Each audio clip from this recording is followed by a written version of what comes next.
दृष्टि आईएएस के audio article programme में आपका स्वागत है। आज का हमारा आर्टिकल हिंदुस्तान टाइम्स में छपे लेख रीडिजाइनिंग इंडियाज रिजर्वेशन सिस्टम और फाइनेंशियल एक्सप्रेस में प्रकाशित लेख rational expectations SC needs to look at data on reservation के सम्मिलित सारांश पर आधारित है।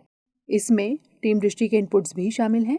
यह ऑडियो आर्टिकल सामान्य अध्ययन प्रश्न पत्र 2 के राज्य व्यवस्था खंड से जुड़ा है। तो आइए लेख की शुरुआत करते हैं।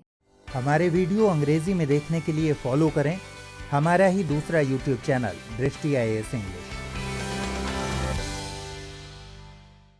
यह बात किसी से नहीं छुपी है कि आरक्षण देश का बेहद ज्वलंत मुद्दा है। यही कारण है कि समय समय पर यह मुद्दा बहस के केंद्र में रहता है।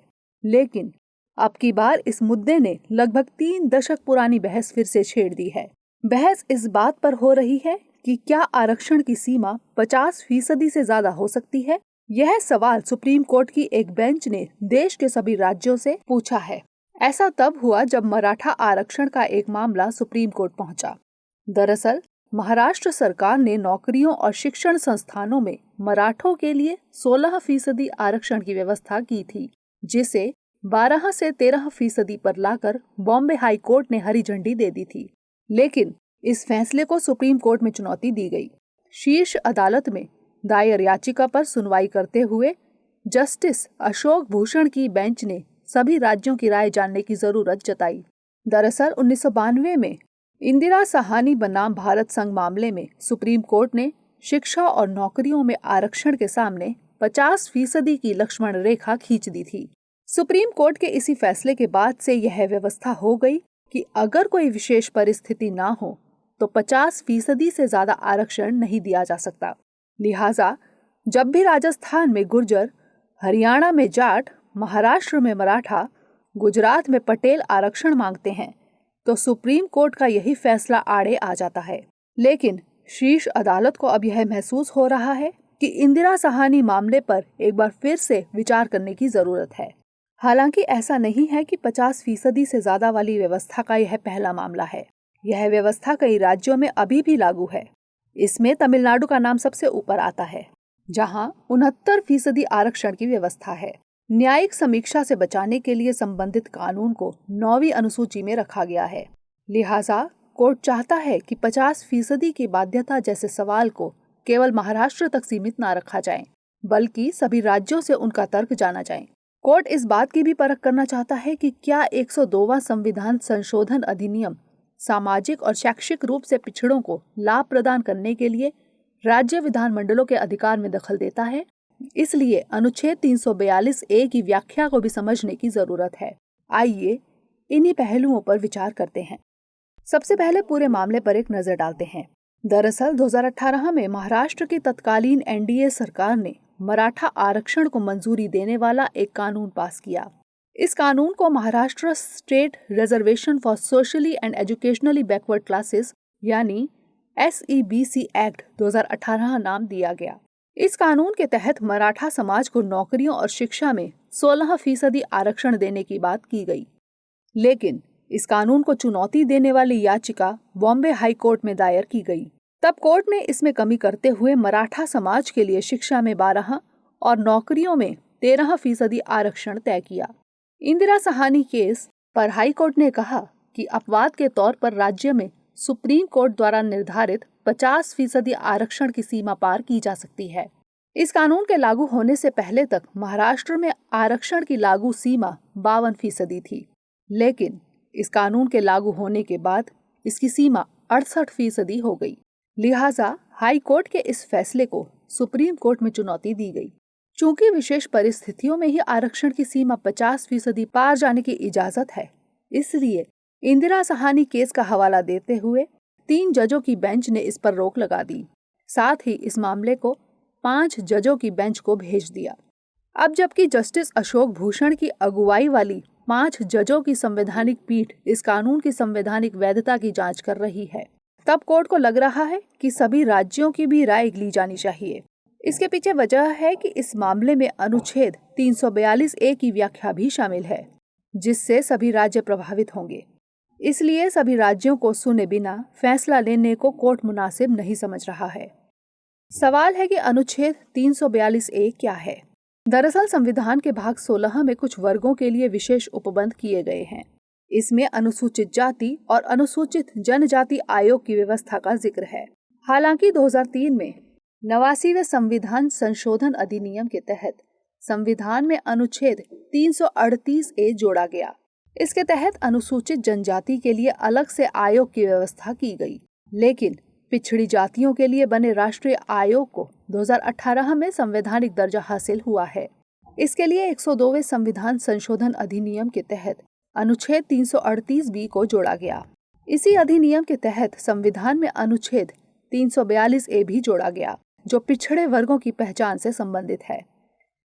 इस अनुच्छेद के मुताबिक किसी संघ राज्य क्षेत्र में राष्ट्रपति अधिसूचना जारी कर सामाजिक और शैक्षिक रूप से पिछड़े वर्ग की पहचान करेंगे।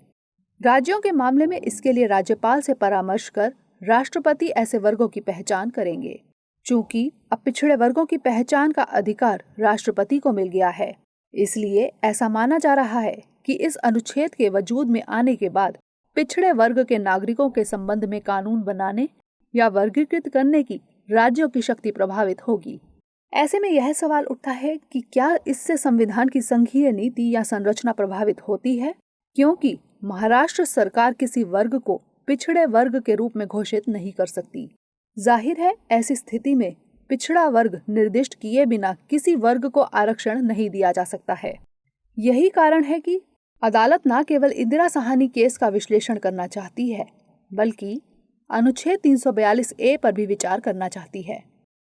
आइए जानते हैं कि इंदिरा साहनी बनाम भारत संघ मामला क्या था। दरअसल 1979 में द्वितीय पिछड़ा वर्ग आयोग की स्थापना की गई थी, ताकि सामाजिक और शैक्षिक रूप से पिछड़े वर्ग की परिभाषा तय की जा सके। इस आयोग की अध्यक्षता की कमान बिहार के पूर्व मुख्यमंत्री बिंदेश्वरी प्रसाद मंडल को दी गई।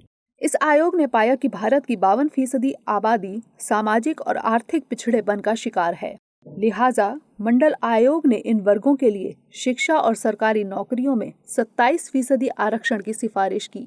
यानी पहले से ही अनुसूचित जाति और अनुसूचित जनजाति को मिल रहे 22.5% आरक्षण के अतिरिक्त 27% और आरक्षण की व्यवस्था हो गई। 1990 में प्रधानमंत्री वीपी सिंह की अगुवाई वाली सरकार ने जब इस आयोग की सिफारिशों को लागू करना चाहा, तब पूरे देश में इसके खिलाफ राष्ट्रव्यापी आंदोलन शुरू हो गया। इसी दौरान इस आरक्षण व्यवस्था की संवैधानिकता को भी सुप्रीम कोर्ट में चुनौती दी गई। 9 जजों की संवैधानिक पीठ ने इस मामले को सुना। लंबी सुनवाई के बाद 1992 में 6-3 के अनुपात में सुप्रीम कोर्ट ने आरक्षण के पक्ष में फैसला दिया। फैसला लिखने वाले जज जस्टिस B.P. जीवन रेड्डी ने कहा कि पिछड़ी जातियों के लिए 27% आरक्षण को अनिवार्य करने वाले कार्यकारी आदेश मान्य थे। उन्होंने कहा, भले ही ऐसा जान पड़ता हो कि आरक्षण सिर्फ जाति के आधार पर दिया गया है, लेकिन सच यह है कि इन वर्गों के सामाजिक और शैक्षिक पिछड़ेपन के आधार पर इनके लिए सीटें आरक्षित की जा रही हैं, जो पहले ही अदालत द्वारा निर्धारित मानदंड है।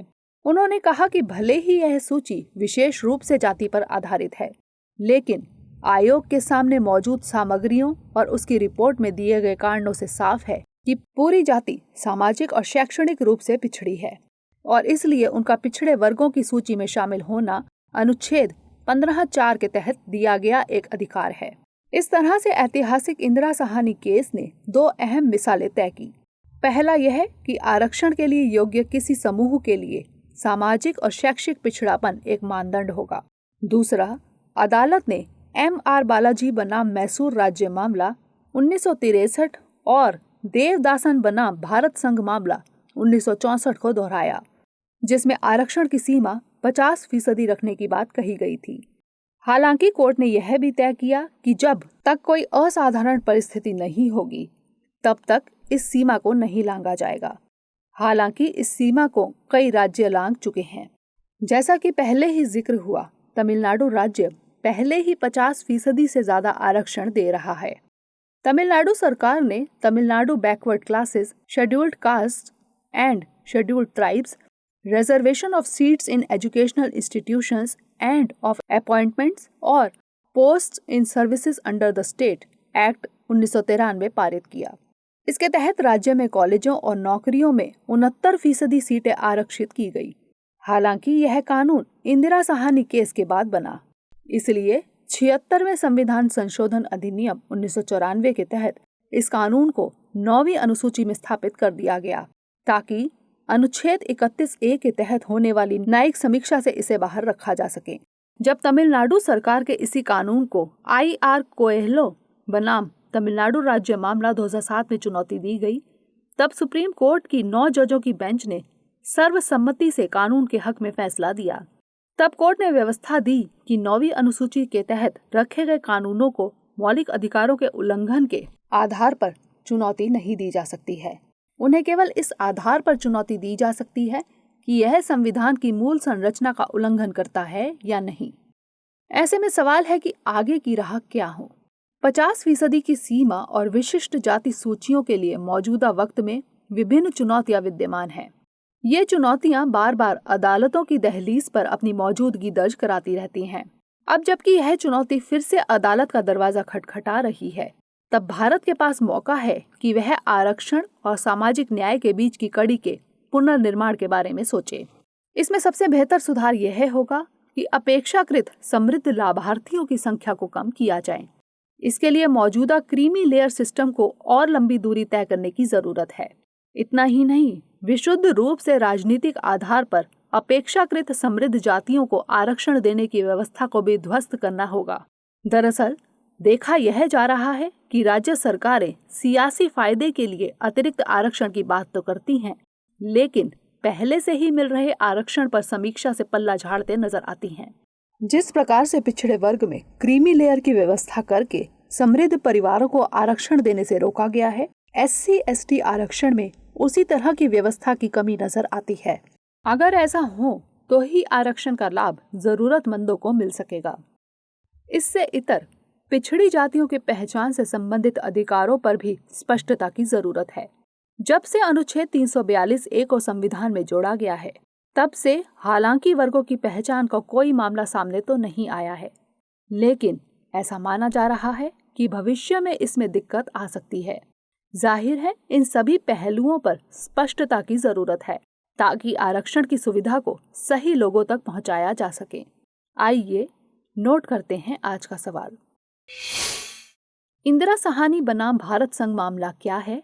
यह कैसे राज्यों को आरक्षण के मामले में मनमानी करने से रोकता है? व्याख्या कीजिए।